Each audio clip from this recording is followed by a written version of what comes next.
नमस्कार मंडळी. ते बघा, ही आपला गावठी पांढरा घेवडा आहे ना, त्याची शेंग आहे. तर ही कोणी कोणी खाल्ली शेंग कमेंट करून सांगा.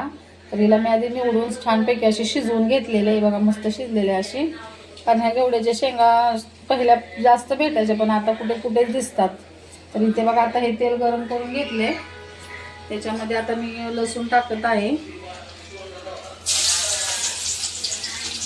त्या शेंगाचं कसं पहिलं जास्त असायचं, आता काय काय जणांना माहिती पण नसतील की अशा शेंगा होत्या आहेत म्हणून.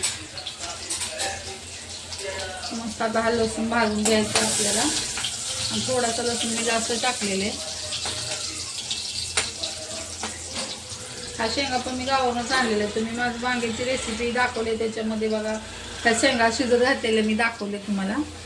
हे बघा, ही थोडीशी हळद आणि आपलं हे शेंगा शिजवलेल्या ह्याच्यामध्ये टाकून घ्यायचं आपल्याला.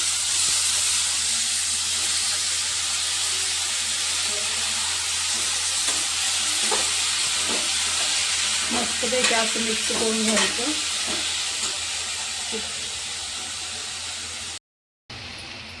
मस्त आता जरा काय हे करून झालेलं आहे. आता हलवून आता त्याच्यामध्ये चवीनुसार आपल्याला मीठ टाकून घ्यायचं आहे. एकदम असे मी कसं, मला सगळ्याच रेसिपी झटपट असतात, आपल्या गावठी टाईपच्या असतात. जास्त करून लसणाचा वापर आणि आपला घाटी मसाला.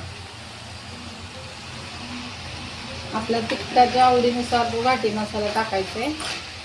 नंतर याच्यामध्ये शेंगदाण्याचा कूट जरा थोडासा मी जास्त टाकणार आहे, आणि अर्ध त्याचा भरडा शेंगदाण्याचा कूट आहे. आणि याला मस्त असं हलवून आहे ना, मी त्याला ना 5 मिनिट झाकून ठेवणार आहे. असं हे सगळं एकजीव असं करून घ्यायचं चांगलं, म्हणजे शेंगदाणा त्याच्यामध्ये अजून या मसाल्यामध्ये पण अशी उकळली पाहिजे. अशी सेम आपल्या गावठी पद्धतीने मी सर्व माझं जेवण असतं. वेगवेगळ्या रेसिपीज म्हणजे तिथल्या आपलं वेगवेगळ्या टाईपच्या पण मी टाकत असते रेसिपी. तर सर्वांनी बघा, व्हिडिओ आवडला सबस्क्राईब करत जावा, कमेंट करत जावा. कोण कोण कुठून व्हिडिओ बघतात कमेंट करून सांगा. आणि घेवड्याची शेंग कोणाला माहीत असेल त्यांनी कमेंट करून सांगा. खूप छान लागते आपली गावठी देशी घेवडा आहे हा, पांढऱ्या कलरचा. म्हणजे आता हे सर्वांनी मिक्स करून घ्यायचं, आणि